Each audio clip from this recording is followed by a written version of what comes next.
आयशा, मुझे नहीं लगता मैं इतनी अच्छी हूं जितनी तुम हो। आयशा ने मुस्कुराकर जवाब दिया, तुम खुद को कम समझती हो, लेकिन मेरे लिए तुम सबसे खास हो। ये अल्फाजा हरीम के दिल में हमेशा के लिए बस गए। मुश्किल वक्त जिंदगी हमेशा आसान नहीं रहती। एक दिन हरीम के घर में माली मुश्किलात पैदा हो गई। उसके वालिद की नौकरी चली गई और हालात खराब होने लगे। हरीम ने स्कूल आना कम कर दिया। आयशा ने महसूस किया कि कुछ ठीक नहीं है। वह सीधा हरीम के घर पहुंची। वहां जाकर उसे सारी हकीकत का पता चला।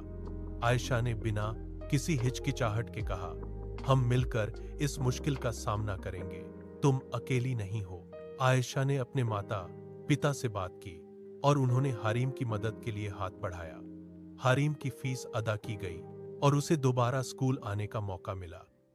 ख्वाब और मेहनत, दोनों दोस्तों का एक ख्वाब था। वे बड़ी होकर कुछ बड़ा करना चाहती थीं।